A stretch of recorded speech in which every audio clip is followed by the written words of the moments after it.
you're in the right place. Dr. Kris Wusterhausen has been in your shoes, and he's done the work and can show you how you can turn things around. In this podcast, he'll share his personal stories and advice on how to create the life you want for yourself as a provider and as a business person. You'll learn how to reclaim your life, your time, your energy, and most of all, reclaim the dream you had when you started your journey to become a doctor. Welcome to the Dr. Kris podcast. All right, welcome back. This is another conversation with Dr. Kris. Dr. Kris is the owner of the Research Clinic. He's a provider that provides age management medicine. We were just discussing this. And so when we think about the folks that are listening to this conversation or watching this conversation, I mean, here's where we are. We're either patients that want to be proactive in our health. We want to take ownership of our health.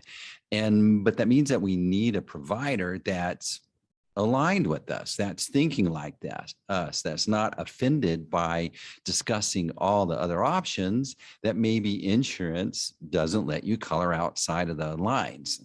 And so if you're a physician, you've got patients that are asking you questions that insurance is not going to approve. So what do? It's like, I got a lot of people to see today. I need to hustle, so I don't have time to explore these things. And it's frustrating. And we're talking about going from an insurance directed model to more of a custom medicine model, if you will. It's a way of exploring what's better for the patient, what's better for the physician. And so, Dr. Kris, you started a journey where this was bouncing around in your head. You were feeling like this is not what I really signed up for. You were trying to make it within a system that was set up to like a treadmill. It seems like I wasn't there, but it seems like when I hear you talk about it, it's like a treadmill. You got to go faster and faster. You got to make the insurance happy. You got to stay within this lane or it's not. But you were like unhealthy yourself. You were seeing patients that you really couldn't impact with their health. And this caused this presented in a hero's journey, presented a call to action that you probably resisted for a while. Tell us about that. Yeah, I mean, it was always, and we've discussed it a little bit before. I mean, it was first of all, it was a long journey. It was a slow journey, making the change because, like I think a lot of professionals, I have a hard time making major decisions and really dramatically changing my life because there is some comfort in routines. And then you have this allegiance to your patients because, gosh, I know that if I change to this model, especially, I don't think anyone can change from as dramatically different models as what I had because I was in a traditional county-based medicine system. 95% of my patients were Medicare, Medicaid, or no pays because they were being subsidized by the county. It's not like I was in a practice in, maybe downtown Dallas where, the average income of every patient was 150,000 plus. I mean, I had a few of those patients, but not many. So my dilemma was a little bit different than some because a lot of providers have their own practices, have a very diverse practice and their economic patients, making this change a little bit more or a little less scary, maybe is the correct term. But take that out of it. I still, even though that I didn't always feel like I was doing the most for my patients because of the system that I was stuck in, I still was doing a lot for those patients in their eyes. And, and I guess as I look back, I was helping them. I just always felt like I could help them more. And then what really pushed me towards the edge of changing my practice is when I realized the mental fatigue and the physical burden that I was taking upon myself, realizing that, I've got kids, I've got a wife, I don't want to check out of this world too early. I mean, we're all going out of it, but I wanted to be, I always joke, but most doctors don't age very well. You really look at them and it's like, most of these doctors at 60, 65, 70, they look like they're 70, 75, 80. Um, and it's because of the life that they've had to live being a physician. I was talking to another physician this weekend, and we were just, he's same age. We're both 49 years old, and just talking about the burden, and he's still in that traditional model of just how much stress it is to keep that going, taking care of your patients, seeing 30 plus. He sees around 40 patients a day. Just trying to keep that going with the paperwork and everything else. And at the end of the day, just I always go back to, I had about 12 minutes per patient. That's about the allotted time that I had. If you were a new patient, I had about double that. So about 24 minutes. Um, most of these patients I'd been seeing for years, there's got to be some form of pleasantries when you enter the room. Hey, how's it going? How's the baby? How's the wife? So now I've got about 9 minutes, after we do 2 or 3 minutes of catching up, because you can't just walk in and say, we got to get to work here. There's a little bit of pleasantries. And I just didn't feel like I was doing a very good job for my patients in that amount of time. So then you make the decision, do I spend more time on my patients, get minimal reimbursement for that, because you really aren't getting a whole lot more per visit for spending an extra 10, 15 minutes with them? Or do I just see the same amount of patients, but I'm just further behind? Now I'm finishing at 6:37. Now the facility's mad at you because you're keeping your employees on overtime. Office managers mad at you. Patients are mad because they're waiting. It just was a no-win situation. But ultimately what led to my change was myself. I just realized I can't mentally do this for another 20 years. I literally, like, I think I've told you on one of the podcasts, I started seriously considering a complete job change, an occupation change. That's how, but I was like, I love medicine. I don't want to give up medicine. I just realized I couldn't do that form of medicine. I could never see myself going back to that model. I'd figure something out before doing that. And I know a lot of providers are in that same situation. And as we talked about, sometimes patients are going to be put in situations where their provider out of nowhere comes and says, you know what, I'm changing models. And then patients have to decide, do I go with this new model? Do I find another provider? But I love this provider. I've been with them for 15 years and they're good to me. I know that's a big debate because more physicians or more providers are changing to this more cash for service model. There's pros and cons for both sides of the fence, but I firmly believe the pros outweigh the cons if, of course, a patient can fit it into their budget. Obviously there's patients that just, no matter what the budget is, they can't fit that in there. But I've been surprised at how many patients can fit it into their budget, who are able to find the value in the program. Let's talk about what the cons are real quick. Maybe a short list of cons from a physician's point of view. Well, so, I think that most providers who are looking at this probably have some form of a stable practice. And they're always, I think that there's a few ways to do this. And this is what I always talk to my patients. You can do a slow conversion. You can do like one of my friends did. He literally sold his practice and opened up 6 months later with 0 patients with a brand new, he calls it a functional medicine model, age management, functional medicine. We're really kind of saying the same thing, different terms for kind of the same thing. So he opened up that model. You can do, so some providers will kind of separate their facilities to where maybe certain half days of the week they do more like what we do, and then certain days of the week they do their traditional practice. You have to be careful with insurances. That's not, we're not lawyers. You just have to be real careful with that.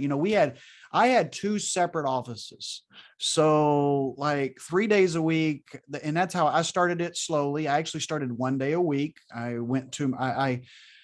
worked for the county. I was able to basically redo my contract where they gave me a day off a week, and I went and I did my own thing at a completely different address in town, and started 1 day a week and just slowly built it up. And so I did the extremely conservative model that took me a few years, probably could have done it faster if I'd, I always think if your hands held to the stove, a lot of times you figure out how to make things work a little faster versus having, 3 or 4 safety nets. But I'm more of a safety net kind of guy.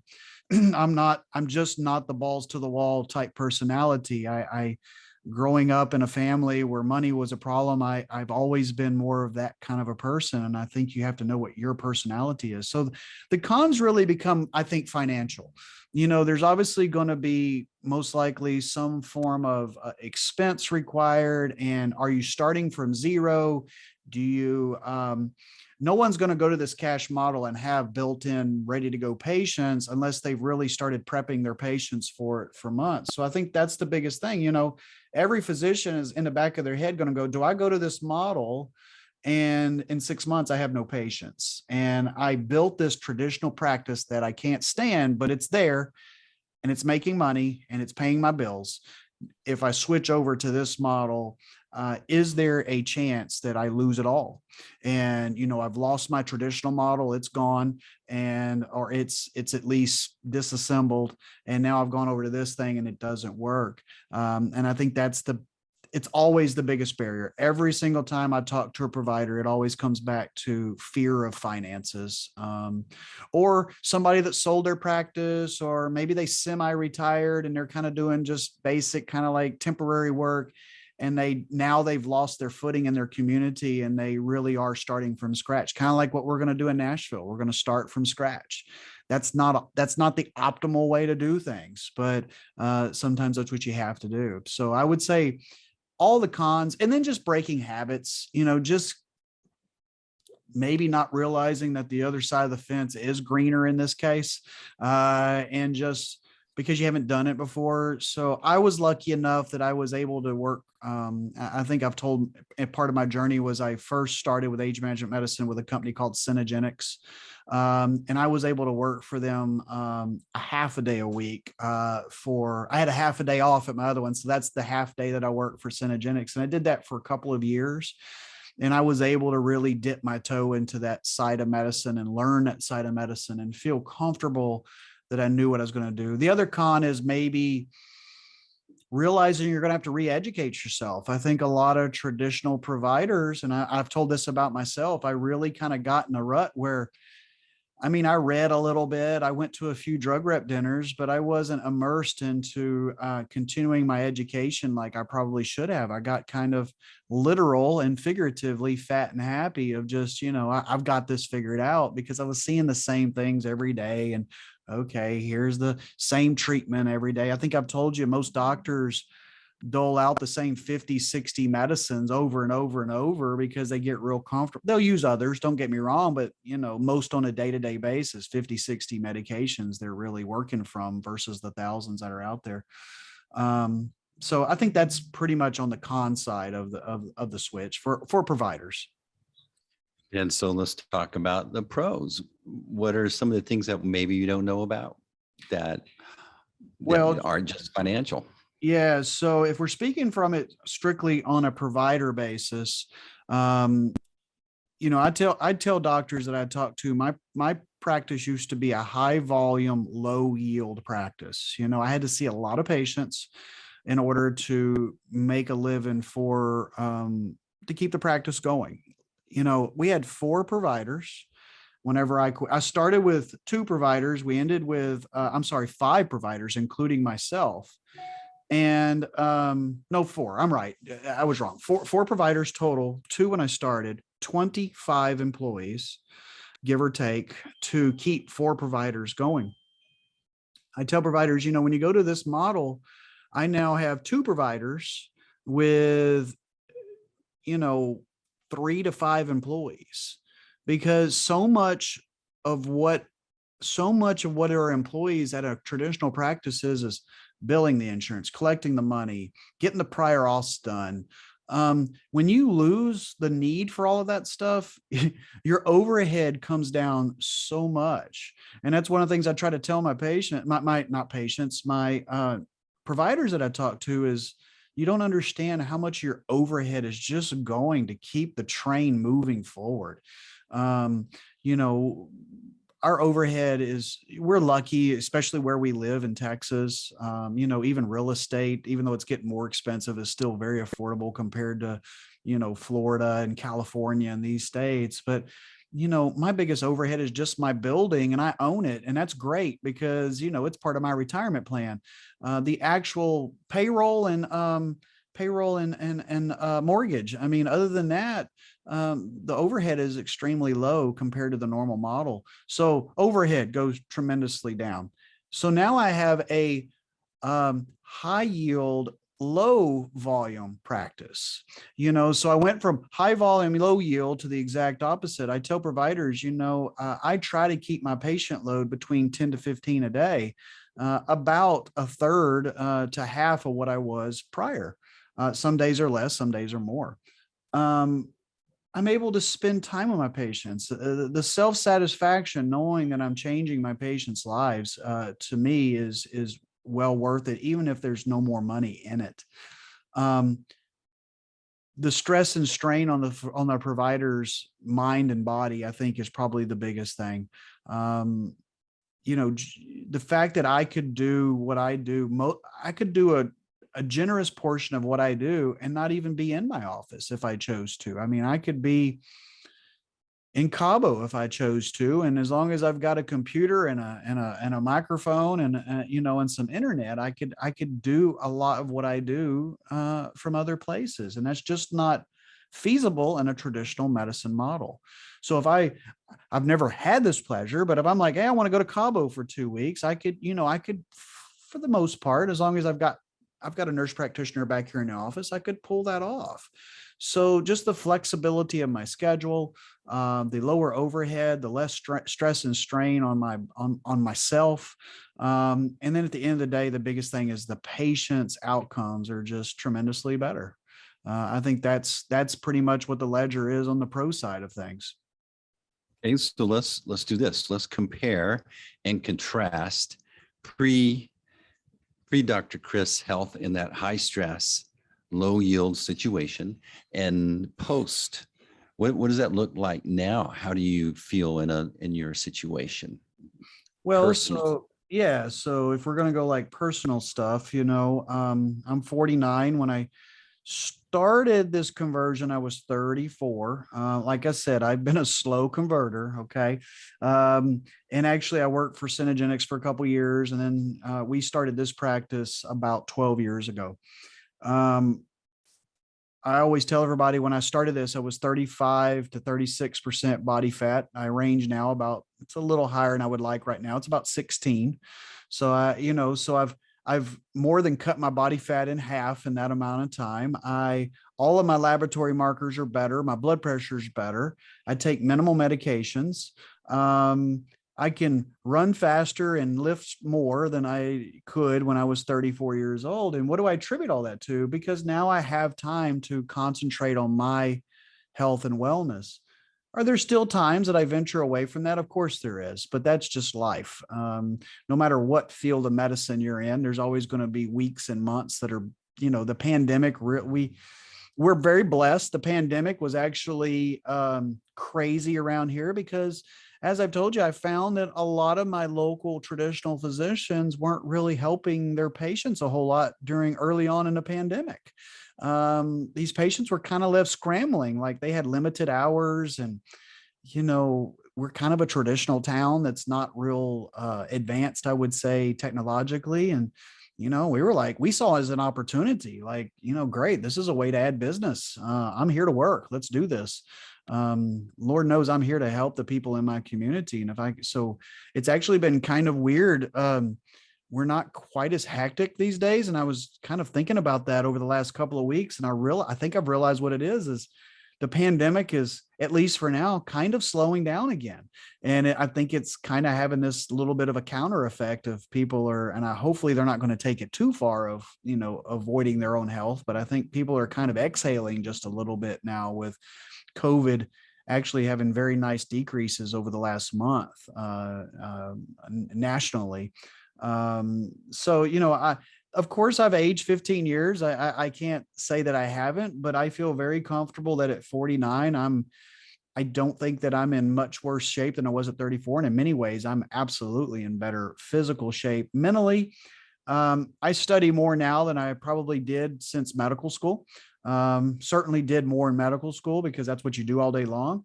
But I'm constantly reading things. Heck, just these podcasts keep me going.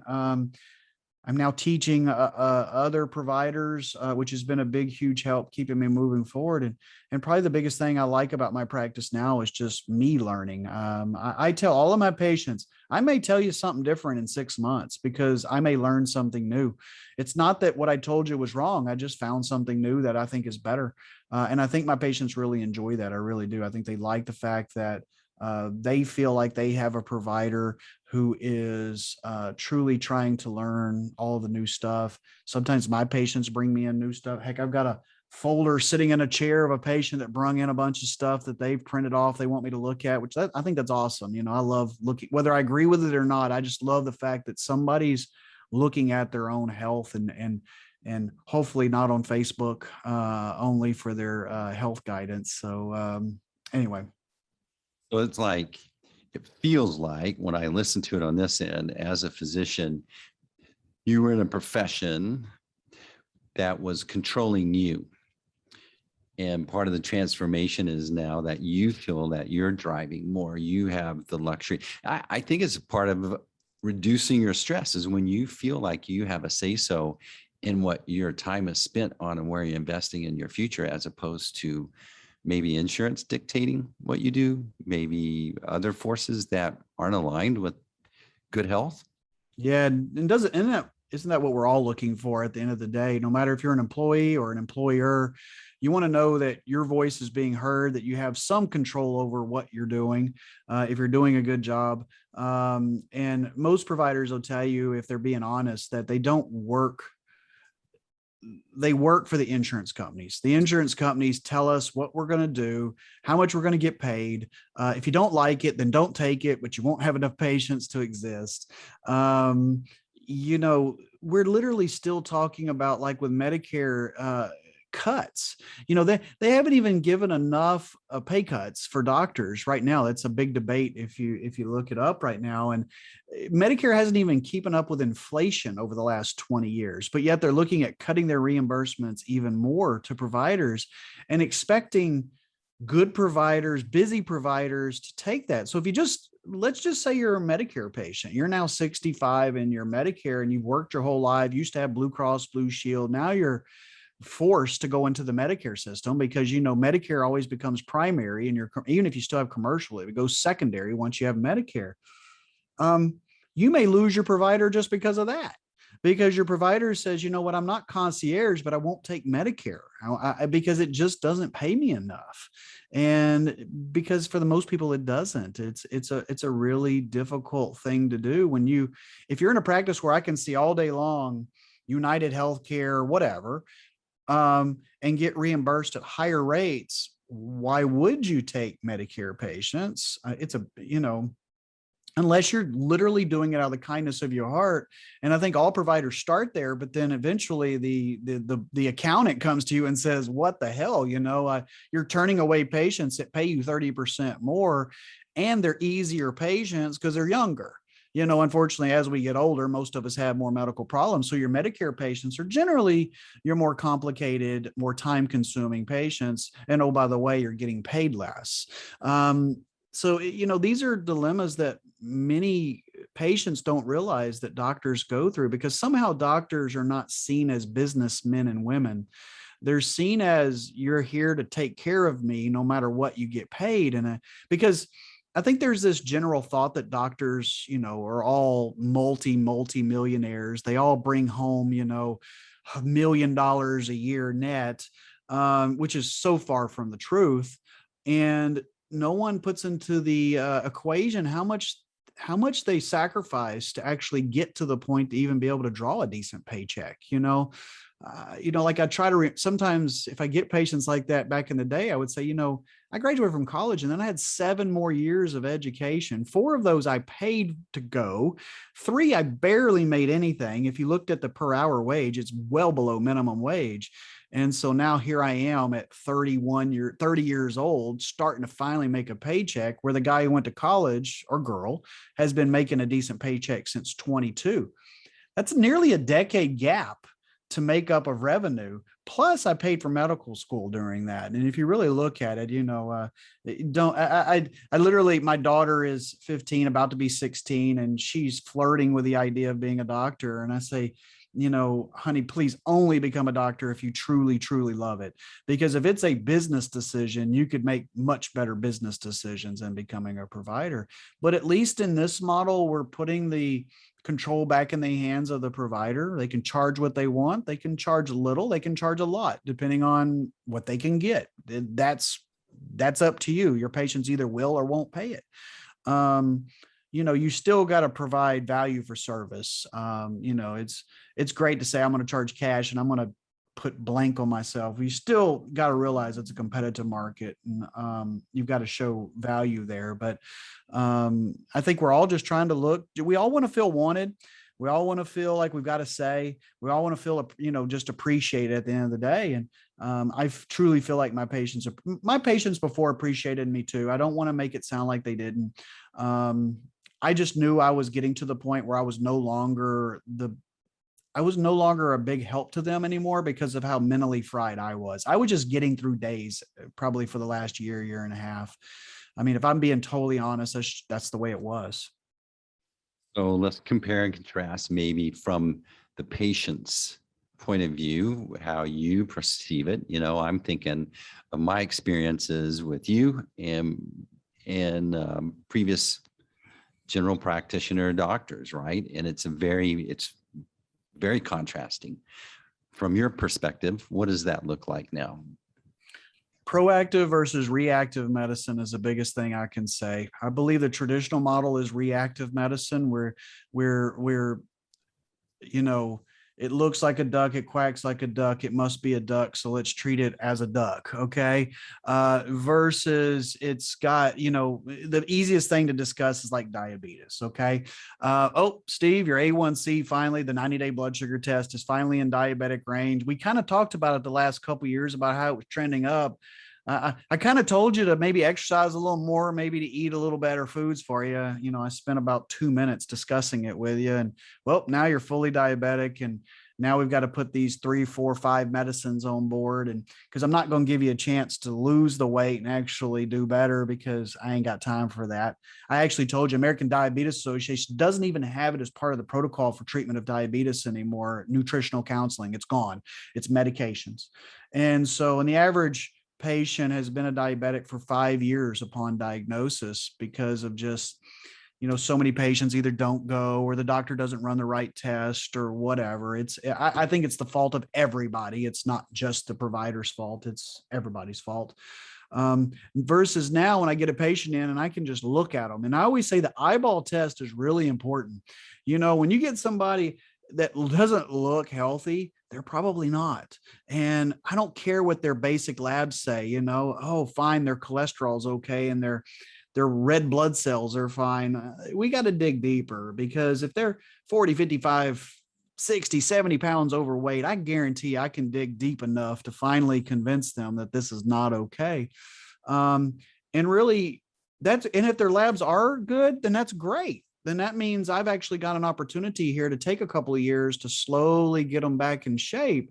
Like I was telling one of my physician's family members the other day that I was seeing, I kind of like when I see labs that are abnormal, but not crazy abnormal, because it gives me fuel for my convincing them that we need to make a change.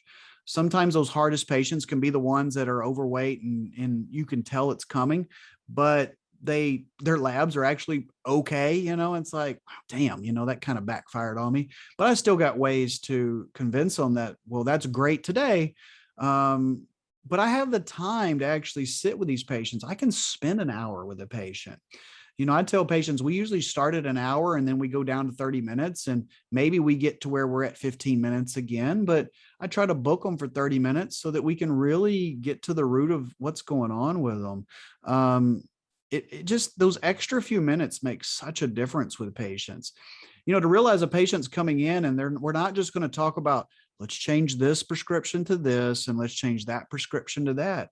It's like, what you've been eating the last week and a half. Tell me your eating cycles. You've been fasting. How much you've been fasting? How's the exercise going? What are you doing with exercise? These are questions they don't usually get asked at their doctor's appointment. They just don't. Their trainer maybe asks them if they have one, but not their doctors. Why is that? Doctors don't have time. That's the main thing. And most doctors don't know what questions to ask. I mean, I hate to say it. They don't know what to ask. Most doctors aren't actively in the gym themselves. Doctors aren't, I always try to tell my patients, I'm no different than you are. Now, you're a healthier patient, so you and we relate in that way, okay? I find that, what's that saying, like your dog looks like you or something like that? I feel like patients are like you too, like you attract patients in some weird way. And if you're a guy that's overweight, you don't go to the gym, you're probably going to end up with a practice that kind of looks the same. If you're a healthier doc and you really stay healthy, you're going to find that your practice kind of morphs into that as well. I have new providers that come to my office like, wow, your practice really seems healthy. And it's like, yeah, because I kind of attract those patients. They want to go to a doctor that they can associate with, like he or she has the same likes and dislikes as I do. And from looking at it from the patient side, this can be a huge dilemma for patients. Do I follow my doctor? And I was lucky enough that I had more patients follow me than I thought I would. I really didn't know if anybody would. And I was surprised at how many patients that didn't have high paying occupations who chose to follow me. They saw the value in what I offered them. And whenever I explained to them the process and how it works, they understood it. They got it. Not everybody, obviously, but a decent number. Just the wait time in your doctor's office. I promised my patients, unless all hell broke loose, I'm going to get you in on time and I'm going to get you out on time so that that, because your time is just as valuable as my time. I don't believe in this, that my time is more valuable than your time. And I think it's disrespectful, but it's unfortunate the way it works in a traditional medicine's office. You had a 10 o'clock appointment, you get seen at 12:15.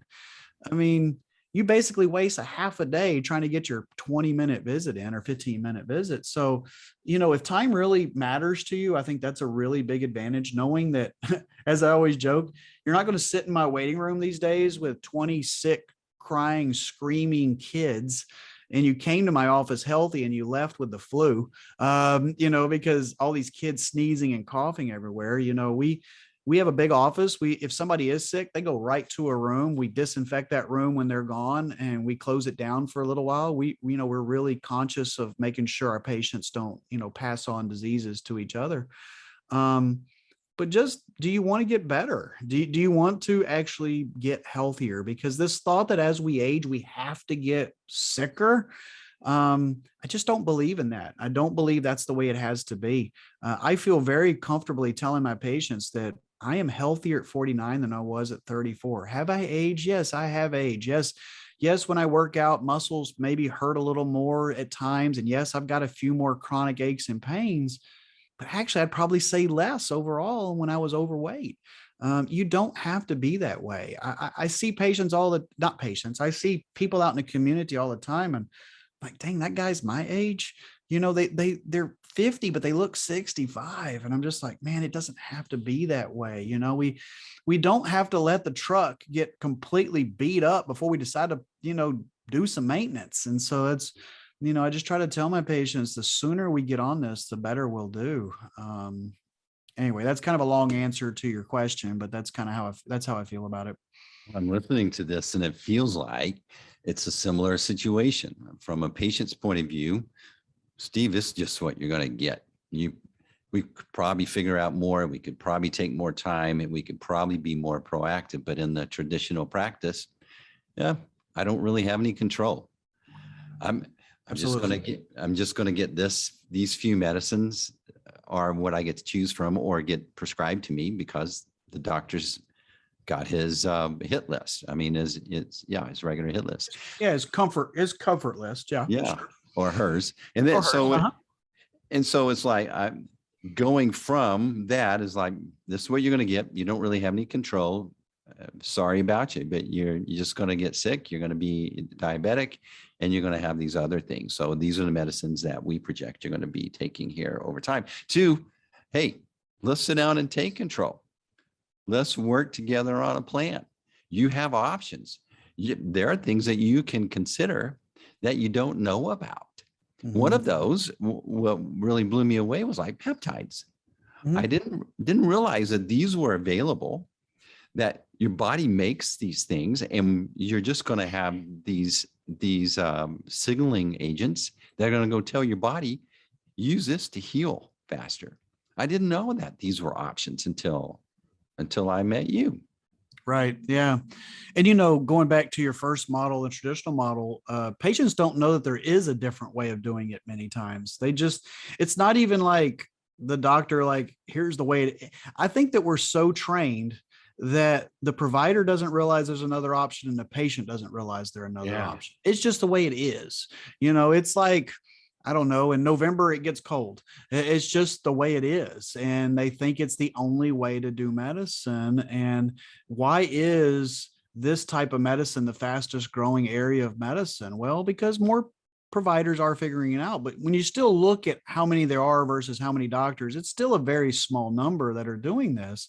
It's gaining steam because, the newer generation of physicians, from everything I've read, are not as interested in working as hard as the older generation of physicians. And as much as my old crotchety side wants to be like, like, what the hell, you need to go out and work 60 hours a week too, and take call every night. I also get it. I really do. They're probably the smarter of the bunch because they're realizing from the beginning, hey, I realize that if I work this many hours a week, what's going to be the outcome, and mentally, and I actually want to have a home life and a family and enjoy life. The problem is, for many providers in a traditional model, working those few hours doesn't equal making typically enough revenue to kind of live the lifestyle that they're looking at. Because I think sometimes if providers knew what the average salary is for some of these different specialties, they might be surprised that it's a lot lower than what they think it is. So that's the downfall. Some new providers are going straight into this model. It's just boom, residency and into this model, which can be really cool. But anyway, so yeah, it's big decisions for both sides of the fence, no doubt. Well, it's the responsibilities, and it's also in this relationship, patient provider relationship, where it's going to be this functional medicine, this cellular medicine, we have options, more options than you knew, but it requires that you take some time and that you're going to invest in some education. You're going to invest in changing your lifestyle. It's more than just taking a pill once a day. You're moving from the option of, here you go, here's a pill you're going to take once a day from now on top of your other. Let's make sure there's no contradicting, side effects. To, hey, you're good. If I could stop you there. Many times they don't even do that, but go ahead. I can't tell how many times I see people like, you can't take those things together. Oh, I don't know. Because remember how we talked about how specialists in primary cares, and one specialist prescribes something, another specialist prescribes something else, and they're not taking the time many times to make sure these things. You have to rely on your pharmacist most of the time to actually point out, like, oh crap, there's a contraindication here. So anyway, I didn't mean to stop you, but even that sometimes doesn't even happen. But go ahead. Yeah, but it's like, as a physician and as a patient, or as a provider and a patient, it's like I'm signing up to change my lifestyle in some ways. That means I'm going to exercise different. I'm going to eat different. I'm going to not eat in a certain way different, right? And so it means I have to change how I see myself, my identity. Some of the activities I do, maybe, sitting around and watching football games all weekend, is not good for my health. So I have to kind of change. Am I going to be active? Am I going to tell Fred I'm not going to join him over at his house again, and we're going to have beer and potato chips and watch the game again, right? Yeah. So there's these changes of how you see yourself, both as a physician and as a patient. And I do think there's value to paying for something, it for most, it keeps us, it's kind of like bringing patients back. It's, knowing that accountability, there's an accountability to that. Like, oh my gosh, I got to go in. I need to show some success, or, I paid for this out of my own pocket. Maybe this is a vacation that I normally would have done, but instead I use this money on this, and I better get my money's worth out of it. I think that's a big aspect of it too. I think I'd use the analogy to you. Sometimes patients get real stuck on using their insurance, and luckily in our area of Texas, we have so many patients that are self-employed, and they go out and they buy, I have it as well, basically the worst commercial insurance that covers you for catastrophe. I call it catastrophic insurance. It's not paying for jack squat unless somebody's nearly dead, and God forbid you ever have to use it, but it's there to keep you from going bankrupt if something horrible happens. So that's kind of what I look for in my patients that realize if they go to the traditional doctor, they're really paying out of pocket anyway because of high deductibles. Why not pay maybe twice as much a year, but I'm getting so much more value. I'm getting 10 times the value for twice as much a year. I think when they look at it that way, they absolutely see the advantage. And then so many of my patients just say, Doc, I love what you do and everything, but what I love most is just the fact that I know my 30-minute visit is 30 minutes. I'm not waiting for an hour and a half and then 30 minutes, and now it's 2 hours, and I lost 2 hours of productivity. Heck, now my patients can stay at their office if they want to, and we'll just do it via Zoom, if I don't have to physically touch them during the visit. Lots of advantages because I think we all understand the value of time, which is just as important as anything else. My time and the patient's time. So, I'm never going to claim that I'm not behind, but it's rare. And if it is, it's no more than 10, 15 minutes versus, gosh, I used to be, the chest pain patient at 10 o'clock in the morning, and you were with them for 45 minutes to an hour and your whole day was screwed. You just never, I can't tell you how many days there was no lunch. It was literally like I finished my morning and she's like, your first of the afternoon is in room 1, and poof, off you go to that.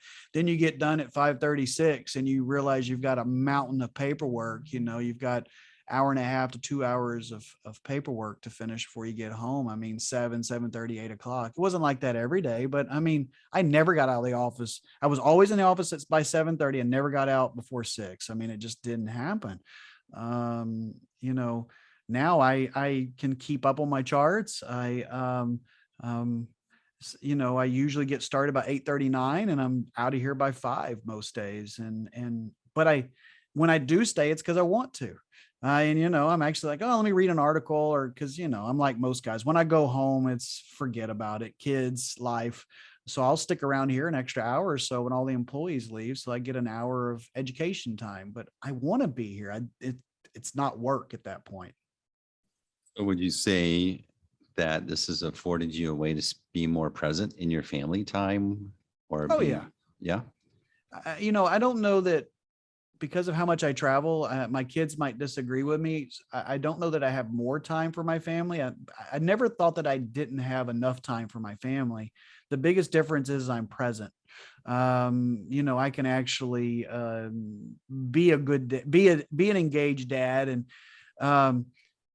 one of the simple things, I can go to their functions, during the day. If I know in advance, I can block out 30 minutes. I couldn't do that in my own practice. By the time I drove to their thing, it was an hour and a half round trip. And I just didn't have an hour and a half in my schedule to give. I know these are things that traditional practitioners deal with on a daily basis. They don't even have a couple hours to go to their kids, assembly or whatever at school twice a year. It's really a problem for these docs. It's been excellent. I think this is a great series that we're doing here. And I think that, from a patient's point of view, that to learn that there are things that I can consider. There are people, doctors, physicians, that are providers that would actually want to participate and spend some time with me and do some deeper labs and help me understand how I can be better in my health relationship to myself, so to speak. And then as a as a business person, how a provider can start to look at this, that they have more options that they didn't consider, that they're not just a slave to an insurance company, that they actually can build a practice that they're proud of, that gives you the things that are fulfilling in life instead of like the frustrating disappointments that I didn't know I signed up for this. Yeah, no doubt. I agree with everything you just said, and thank you. Those are very kind. But hopefully, and we haven't even got into deep, what we actually do and the differences with our practice than maybe other, because every true cash practice or concierge medicine practice or boutique medicine, whatever, we're still trying to figure out those terms, I know, but everybody does different versions of different things. I don't claim to be great at everything, but we try to be really good at a few things. It's one thing that we've really tried to do over the last couple of years. We've talked about this many times, actually eliminate services, not add services. I woke up one day in this, and because I do want to do everything, that's my downfall. Like, oh yeah, I want to do everything, but you can't. You really need to be good at 4, 5, 6 things and just stay in your lane, and let other guys and girls do some of those other things, and they'll be really good at that, and you can refer to them. I look forward in this journey on this videos is just, kind of walking in even further down the path. Yeah. So we've got some good topics. I took some notes. So, I can see other things that we talk about. What is the prepping your patients for transition in your practice? What would that look like? I could see us talking about re-education. What does that mean for you as a provider? What does that mean for your patients or you as a patient? There's some great topics here. So I'm excited about it. Dr. Kris, another good conversation. Appreciate you spending the time and investing in this. This is good. Thank you, Steve. Appreciate you as well. All right. And that's a wrap.